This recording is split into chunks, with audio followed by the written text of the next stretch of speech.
Imagine this. Mother's Day morning. Your son walks through that door, successful, smiling, holding flowers. And then he asks, "Mom, my wife's still sending you that $5,000 every month, right?" Your heart stops. Because for 8 months, you've been surviving on church food packages. I'm Margaret Hayes.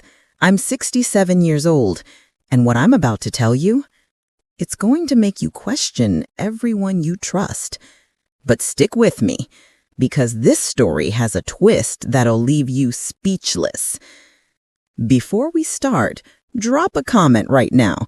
Tell me, have you ever been betrayed by family? Your story matters. And hit that like button if you believe the truth always wins. Now, Stelio, Dallas, Texas. That's where it all began. A small house, a simple life. My husband Frank passed 10 years ago from a heart attack.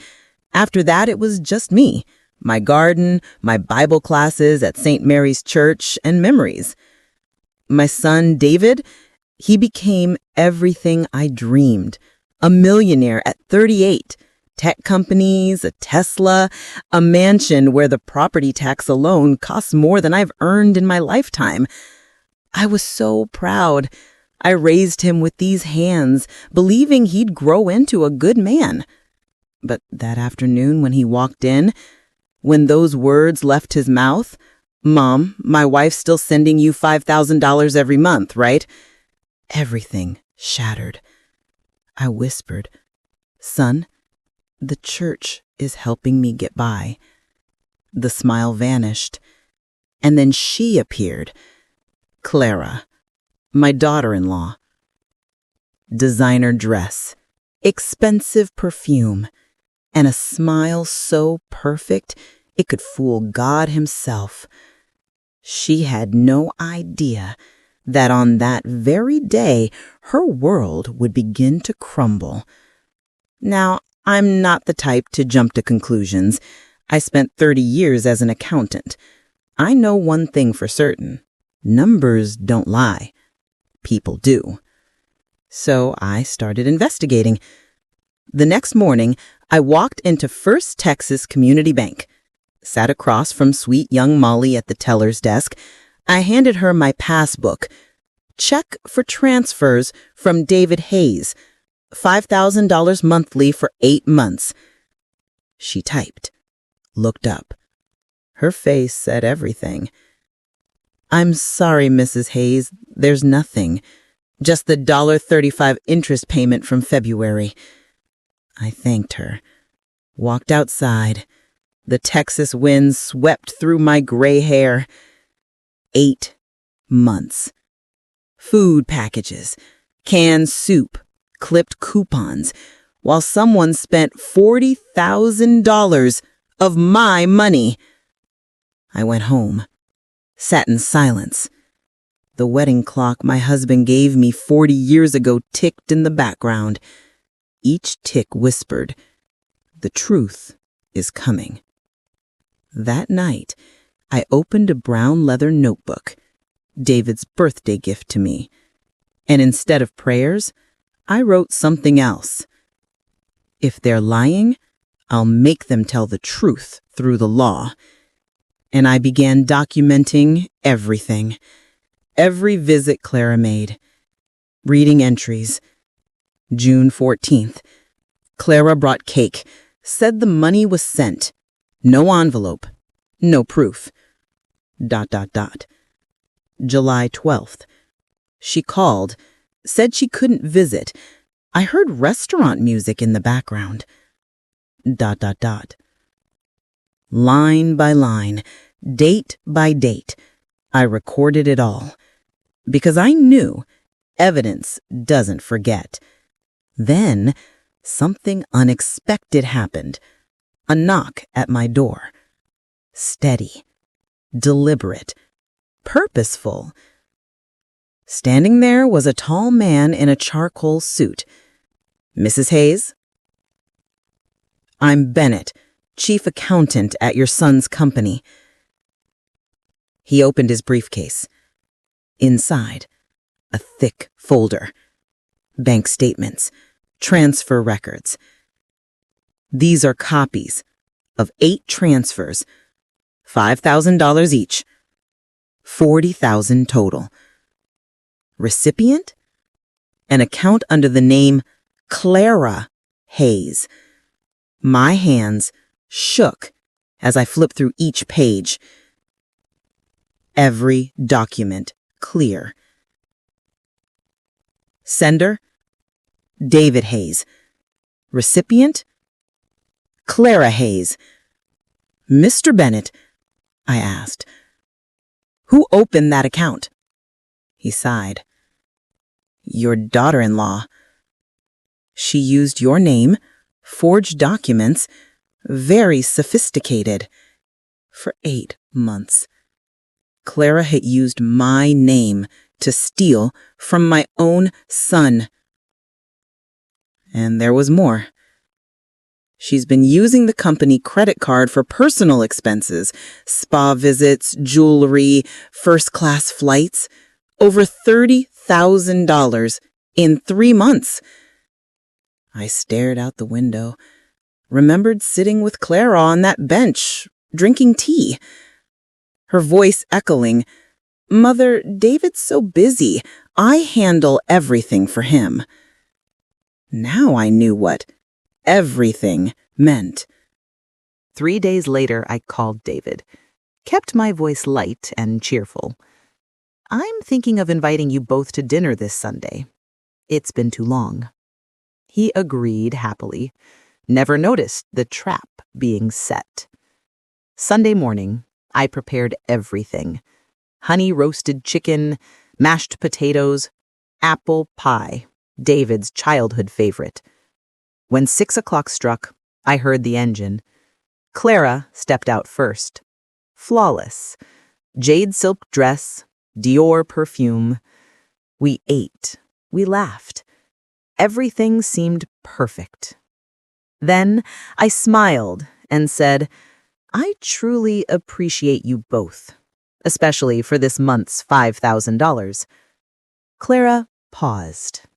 Just a fraction, then flashed that bright smile. I asked, casually, like it was nothing, "Oh, Clara, what day do you usually send it?" She answered, instantly, "The 10th of every month, Mother."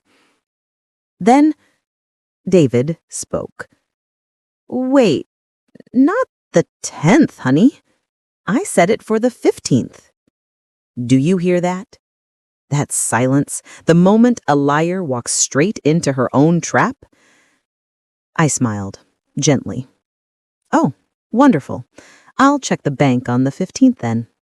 Clara laughed, brittle and strained. "Oh, Mother, you're so careful." But I saw it. The fear in her eyes. She knew. I knew. The truth was coming. 3 weeks later, Texas County Courthouse. Cold, white tiles, the smell of tension. The judge called the case. Margaret Hayes versus Clara Hayes, elder financial exploitation. My lawyer presented everything. Bank statements, forged documents, my journal entries. Clara's lawyer tried to argue, "Your Honor, Ms. Hayes is elderly. She may have misremembered."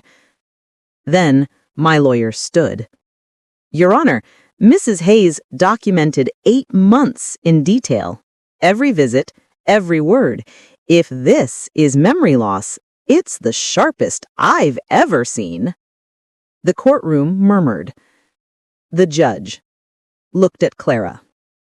"After reviewing all evidence, the defendant shall repay $40,000. She is stripped of all access to her husband's accounts." Justice was served. But here's what they don't tell you about justice. It doesn't feel like victory. It feels like necessity. I got my money back, but I watched my son's marriage crumble. Watched him realize the woman he loved had betrayed us both. After the trial, David didn't call. No messages, no visits. I understood. He needed time.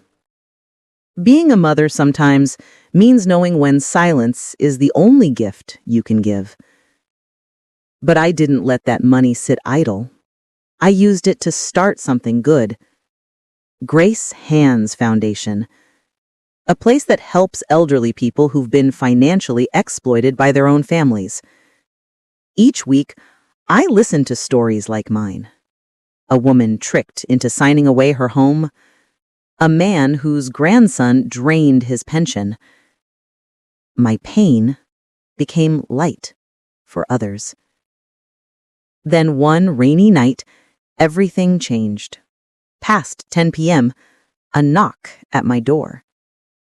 I opened it, and there stood David, drenched, eyes red, broken. "Mom, I'm sorry. I've been so stupid." He sank to his knees on my floor, and in that moment, I saw him again, the little boy I once held. I knelt beside him. "David, get up. Everyone stumbles. Forgiveness isn't forgetting, it's saving yourself." He told me everything. Clara had drained the accounts, disappeared, left him with nothing. I took his hand. "No, son. Tonight, you found something greater. The heart that knows how to admit mistakes." 1 year later, I was named Texas Woman of the Year. At the ceremony, I stood at that podium and said, "Justice isn't just what happens in court. It begins the moment you find courage to say, 'Enough.' Even when the one who wronged you is someone you love." The applause was thunderous. That night, I wrote the final line in my journal. A mother's greatest victory isn't winning in court. It's teaching her child the value of honesty.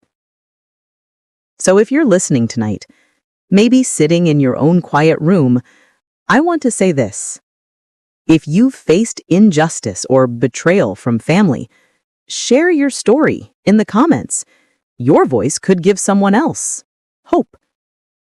If you believe the truth always finds its way home, smash that like button, subscribe, share this with someone who needs to hear it, because even in the darkest times, even when those closest to you betray you, even when you've lost everything, the truth is patient, justice is waiting, and dignity can never be stolen from a heart that refuses to surrender. From Dallas, Texas, this is Margaret Hayes.